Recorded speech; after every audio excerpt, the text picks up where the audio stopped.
tell you is now I see. You know, and that's all that man could get out. That's all he could say. And I think that is extraordinary, because when we walk with God, there are still things that my eyes are being opened up to that yesterday I could say I was blinded to, but today I could say, well, now I see. There's different things that present itself. Brother Sam? Well, it's just like food. You just said, I was once dead, but now I'm alive. Absolutely. Remember that verse that you were talking about from John 9 and 11? He said, he answered and said, a man is called Jesus, made clay, and anointed my eyes, and said unto me, go to the pool of Siloam and wash, and I went and was washed, and I received sight.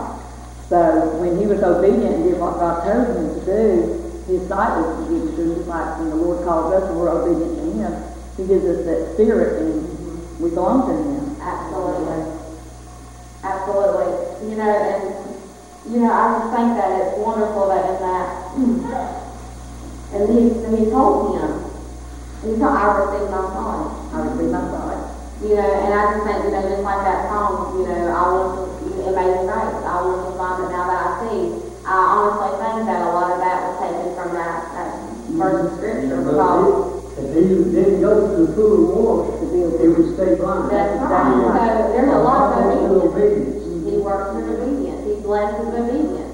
You know, that's just like, we'll get to it a little bit more, but obedience has a lot to do with what he was telling Nicodemus.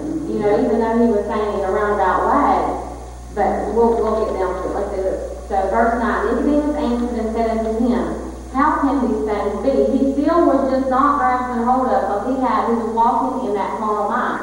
He had not yet been quickened. He was walking in what he knew. And what Nicodemus knew, because he was a master at that time, he knew traditions of men. He knew the things of the elders. He knew the things that had been passed down. He didn't know nothing of the Spirit. So when you have somebody, when you're talking to somebody that knows only with traditions, and I think right now is a wonderful time for the church, because the churches are divided. The Spirit-filled churches are divided against the churches of the world, these big churches.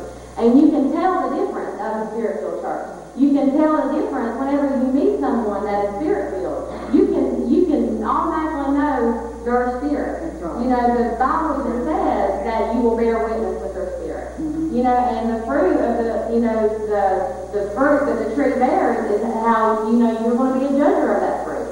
So if you know that tree is saying, well, I'm an apple tree and it's producing nothing, then you know something's wrong. You know, and you're going to pray for that person. But at the same time, obedience has a lot to do with it. And Nicodemus answered, and he said unto him, how can these things be? And Jesus answered and said unto him, art thou a master of Israel, and knowest not these things? I love how truthful Jesus was. He just came out with it. He didn't try to, you know, I don't think he was trying to be harsh in what he was saying, but, you know, sometimes the truth hurts in the way that we take the truth. But he just came out with it and said, how are you a master of Israel and you don't know these things? I mean, how have you not heard of the Messiah? Is basically what he was asking, because there has been scripture already written that was going to be being fulfilled, that Jesus was going to come. Art thou a master of Israel and knowest not these things? Verily, verily, I say unto thee, we speak that we do know, and testify that we have seen, and ye receive not our witness. What do you think he was talking about there? Who was not receiving his witness? The scribes and the Pharisees. I think the Pharisees and scribes, you know, they were supposed to know the law. And they were supposed to study day by day and the scribes, you know. And they were overlooking something. You know. Do you think it would have ended differently if they would have accepted him? Oh, yeah. Yeah, it would have been a lot different. You think Jesus, I mean, would he still have died on the cross? I mean, how do you think that? Yeah, that was the prophet didn't come. He knew they wouldn't receive what he had. Right. So they didn't want to lose their position in life and their temples and their seat in the temple. That's why they come against him. They didn't want that change. You know, they were, you know, Jesus was a man of humility. And he was a man of, that he made it known that this life was not his kingdom. They truly wanted their nation back in the Roman that's what they expected. The king come in all his glory and all his soldiers and everything to deliver them. They didn't want a natural king, which he was the natural king of Israel, by lineage. And they refused to accept it. And because he came riding upon the donkey and not in his glory, they couldn't accept it. That's right. He wasn't a man, because they were all about looks. They were all about power and dominion. They would think that a king would come that would just be so dominant and so fearing and so government official and publicly correct. And Jesus was everything but the opposite of that. That's right. I mean, he was humility. He was riding on a donkey. At one point he was even teaching at the temple, and he said, because there was always Pharisees and scribes laying in wait.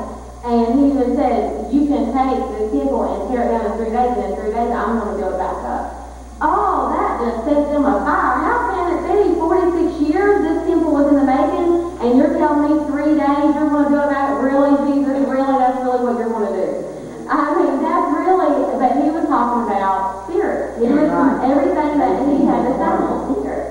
He was talking about his body. There's a word in the Bible, in the Hebrew Bible, in the Hebrew word. It's this kenosis. That meant when Jesus came to here, he emptied himself of all his glory, and his appearance came as he humbled himself as a man.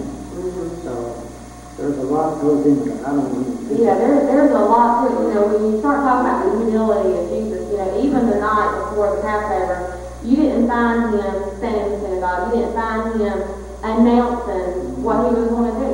You found him at Simon the leper's house, at a leper's house. Our Messiah, our King, at a leper's house. That's how humble and that he was. And that's whenever the woman came and took the alabaster box and anointed him. And they were all with their looks like, what are you doing? Why are you sending that? That spent the 13 that could have been spent on the poor. Of course, it was Simon saying that because he was in charge of the bag. He wanted that money. But he said, leave her alone, for she will always be remembered against my burial, because she is preparing it. Because he knew that but he didn't sit there and announce until the last Passover what he was going to do. But that's just what is so good. And he is still that way, and that's the same kind of spirit that dwells inside of us if we are his children, that meekness and humility. But he was saying in verse 11, verily, verily, I say unto thee, we speak that we do know, and testify that we have seen, and ye receive not our witness.